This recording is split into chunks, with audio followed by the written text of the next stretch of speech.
Welcome to Petty Revenge, for all your stories of small victories over those who have wronged you. Hit that like and subscribe and let's go. If you let your dog run into an elevator as soon as the door opens, be prepared for my dog to commit petty revenge. There are a lot of dogs in my apartment building, and we have an elevator. This one guy has this small terrier, probably 7 or 8 pounds. He always lets his dog run into the elevator, even when there's people inside trying to get out. He just makes people step over his dog, and seems to be one of those dog owners who thinks his dog is so sweet and friendly, even though it's incredibly irritating. I recently adopted a shelter dog, about 15 pounds, Reggie, a month or two ago, and he has some leash reactivity. I have been working on him with a professional trainer, and it's getting better, but Reggie still needs a little distance. A dog running at him? Forget it. The first time or two that irresponsible dog owner let his terrier run at my dog, I tried really hard to restrain him and use my legs as a barrier between the two dogs to get Reggie out of the elevator quickly and safely. But the third time, I was very annoyed. I am sure fellow leash reactive dogs owners know. When you are pulling your dog to the side and trying to calm them down, there is always some asshole dog owner who keeps letting their dog come closer and closer to say hi, even when it's obvious you're trying to lead your dog away. I don't know what's wrong with them, but it's becoming a major pet peeve of mine. Back to irresponsible, idiot dog owner with the tiny terrier. Reggie and I were in the elevator again, the door opens, and there is the little terrier sprinting straight into the elevator again. But this time, I don't restrain Reggie, and let him do his whole lunging and snapping routine. The terrier sprints away at full speed, and the idiot dog owner looks like someone just spit in his tea. He follows his terrier away from the door, and Reggie and I get plenty of room to leave the elevator while idiot dog owner is glaring at us. Reggie seemed to have taught them a lesson. I have only seen idiot dog owner and the terrier twice since then, but they were finally waiting away from the elevator door. Threatened to get me kicked out of school. I'll get you fired. Back in college I took a World War II history class. Barely. I'm a history buff, so I thought it would be a great class. Boy, was I wrong. The professor's entire career had been spent teaching as a civilian on military bases. He always wore a suit jacket adorned with a bunch of military medals and hats you generally see veterans of various conflicts wearing. Think baseball cap with Operation Desert Storm, veteran, on them. He was never in the military. He claimed his medals were gifts from his former students who were so grateful for his teaching.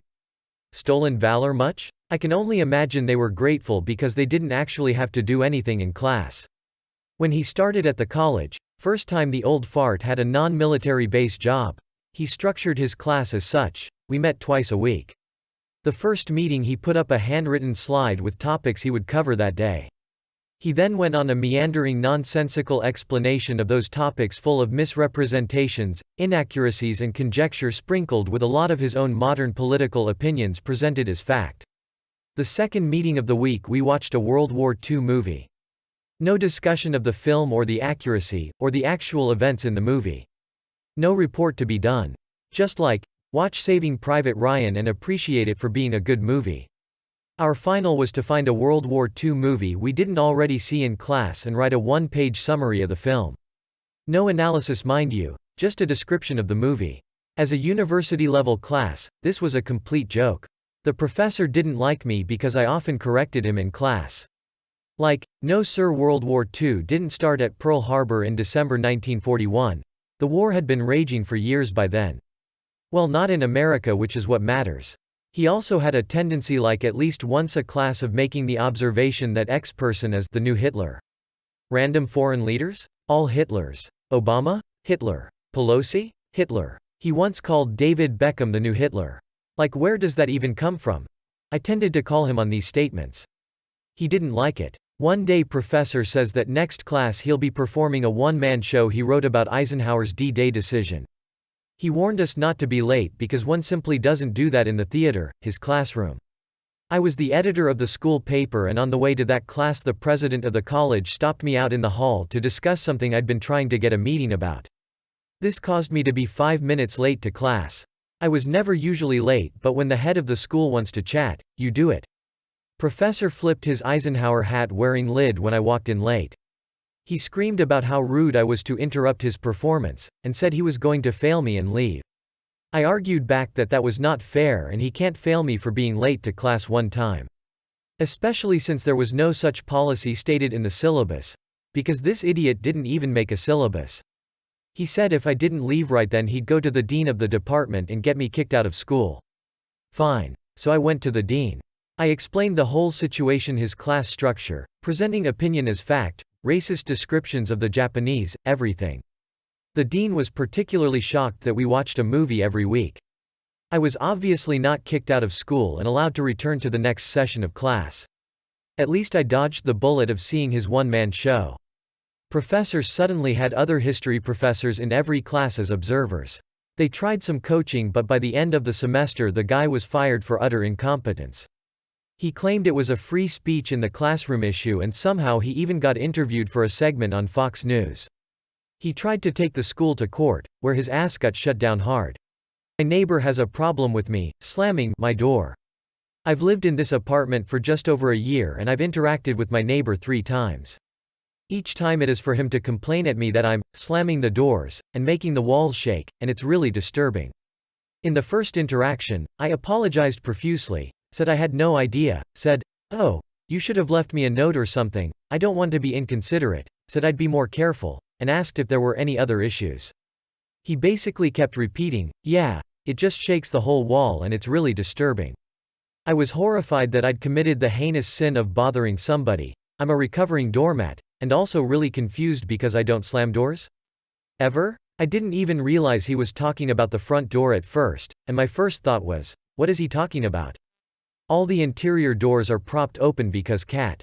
I've spent way too much time thinking about this, and figured out that when the wind blows a certain direction, there's negative air pressure in the hallway, which pulls the front door closed with some force, unless you carefully hold the handle the entire way and make the door close quietly.